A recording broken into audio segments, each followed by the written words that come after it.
Hey everybody, it's Jason Blaha here, and today I want to chat with you guys a little bit about prioritizing lifts, because the topic has come up of several people ask me in my last workout clip, my last training session. They're like, if you're prioritizing the press, and for those who don't understand, that's the standing overhead press with a barbell, it's called the press, why are you doing it last in your workout? So let me put on my +5 hat of weaponsmithing, work on skill at my crafting a little bit, and let's talk about this. And I think that's a good question.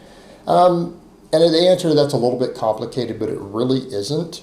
I can talk a little bit about the press specifically, and I can talk about exercise order, but I think first people need to understand that when we're talking about prioritizing a lift, that doesn't necessarily mean that you need to do that lift fresh.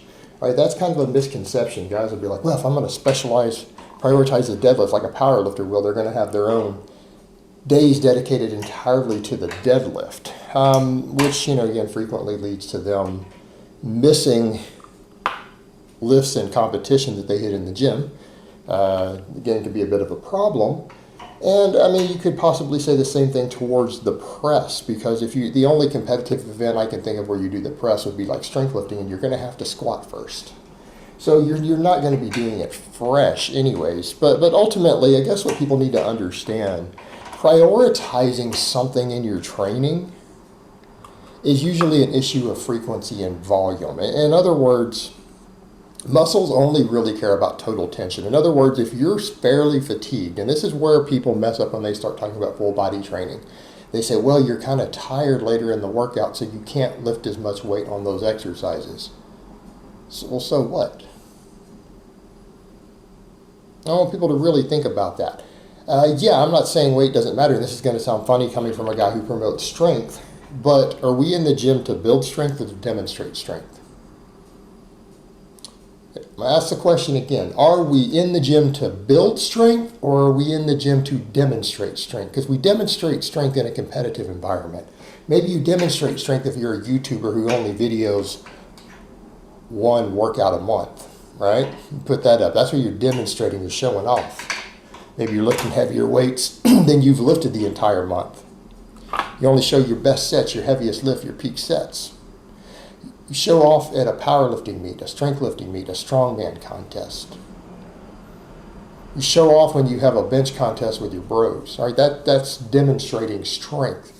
We're in the gym to build strength. Do you think that you build less strength by working at a given work capacity when you're fatigued versus fresh? In other words, do you think that your muscles and nervous system understand that you're slightly fatigued and therefore that weight really isn't as heavy as you think it is? In other words, if normally you could do 200 pounds for 5 reps completely fresh and you can only do 190 for 5 fatigued, do you think that fatigued 190 for 5 has less training effect? That's kind of my point of laughing at the whole pre-workouts. Guys are like, well, I need just to be able to lift more when I'm tired. I'm like, really? Well, if you're tired, then your body, your nervous system, your muscles are dictating to you what you can lift. Do you think there's less training response? As long as progressive overload is there over time, and you have progressive tension, progressive volume, all of these things are there, don't you think that you're going to continue to build muscle and strength? Does it matter that you're forced to lift 190 instead of 200 for the same number of reps later in a workout? Do you think it gives less training effect? No, it still gives you the training effect. It still gives you the same training effect. What you need to make sure you're doing, though, is that you're not shortchanging your biggest exercises for your priority. In other words, if you want your rows or your pull-ups or your chin-ups to get better and you're trying to prioritize your biceps, what I'm going to recommend you not do is train your biceps first. You know why? Because then you're going to very seriously limit the weights that you can use on your back and bicep exercises. And guess what? Your back is going to regress. Your biceps might improve, but your back is going to regress, whereas we know the conventional wisdom shows that to do the bigger movements first and then the lighter movements last seems to always produce the best muscle growth. That's been demonstrated in studies for decades.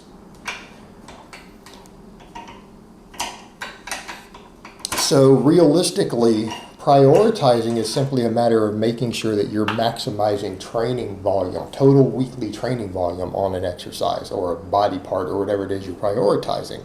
And that would make sense from that perspective. So if I'm coming in and most days I'm only doing, say, 3 sets of squats, 3 sets of closed grip bench, but I'm doing 5 or maybe even 6 sets of the press, that's prioritizing it. It's getting more weekly volume. It's getting more daily volume, and it's getting more weekly volume. Furthermore, because I'm doing it later in my training, I tend to space it out more. In other words, I might get through my first exercises early on, but like in my case, I'm training at home. And the press being pretty much the lightest lift I'm doing right now, I'm doing it last because it's the lightest exercise. Now, I would be doing deadlift after if I was deadlifting at the moment, but I ease it out for a little bit while I'm letting my lower back recover. But deadlift is kind of its own beast. There's a reason you train deadlift last in a workout, and I've discussed that previously in multiple videos. But in the case of me with the press, I'm also taking my time because what do we know regarding training, strength, muscle mass? We know that longer breaks that allow you to lift the heaviest weight possible for each set produce the most muscle growth. They also produce the most strength. We've got modern, recent studies looking at that and finding that to be the case. Short breaks don't work. I take as long as I want between those sets of press. I work on other things in between my sets of press. So I might actually, some of those sets might be 7, 8, maybe 10 minutes apart every now and then, and I don't care. I just wait till I feel good and like I can give each set a maximum effort. So I end up doing a lot more time on that exercise, and since it's later in the workout, I can get my other stuff all done, and then I can coast and I can do that exercise, which is to me my most important. It's almost its own training session. Right, it's almost its own training session. So I'm trying to maximize my workload on it. But by that same token, if I were to do that and I were to draw that out, let's say we take the exercise like the closed grip bench that I use more weight on. I use over 100 pounds more weight oftentimes. Not uncommon. If I were to fatigue myself with a bunch of sets of that, what's going to happen? My closed grip bench press is going to take a blow. And because it does use more chest and other things, my chest and everything could end up getting neglected because of that. Right? It could end up getting neglected. It is still, from a weight moved perspective, it's a smaller exercise. Right? I know that people argue, well, you're standing and everything, so the others are bigger, but it really isn't a bigger exercise. And because I space them out far enough apart, it's fine. Similar muscles get used, but those same muscles that are fatigued, they're still used in the press. So the way that I'm doing it personally, I think it works out really well, because then I can put all of my efforts into the press kind of as its own lift. After I've done everything else, I'll take my time with it and get as fatigued as possible. And if I want to go ahead and hit a set to failure, that's okay. It's okay.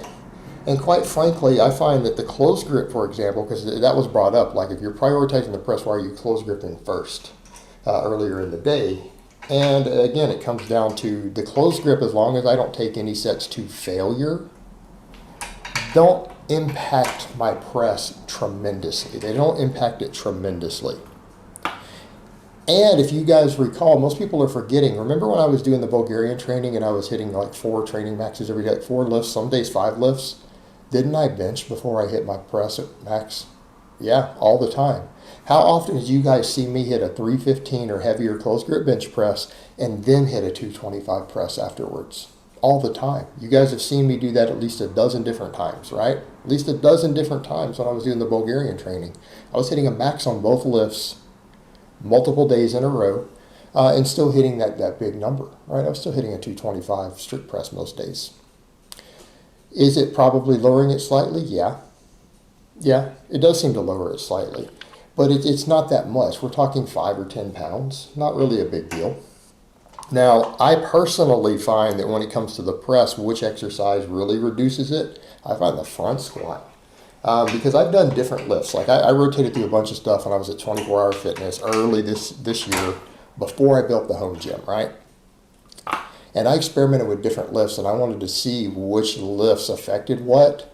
And the lift that I found that if I did heavy, most seriously impacted my press was the front squat. The front squat affected it more than the back squat did.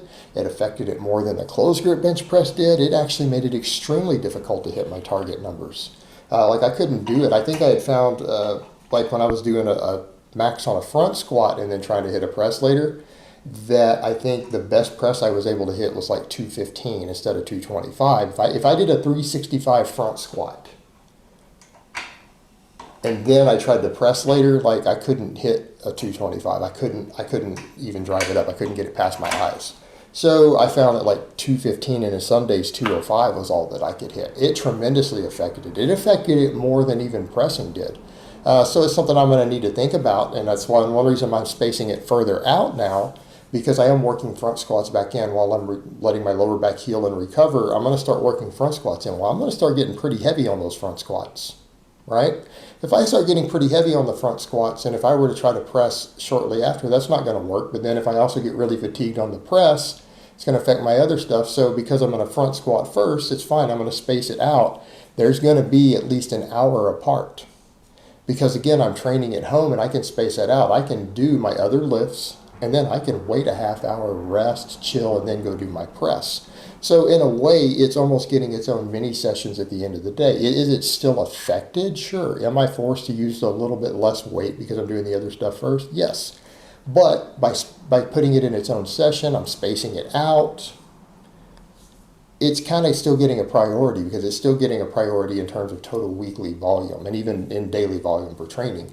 And eventually I might start greasing the groove with the exercise and start doing it, with a slightly lighter weight every single day just to keep prioritizing the movement pattern. And that's what I may ease into eventually if I want to specialize in it further.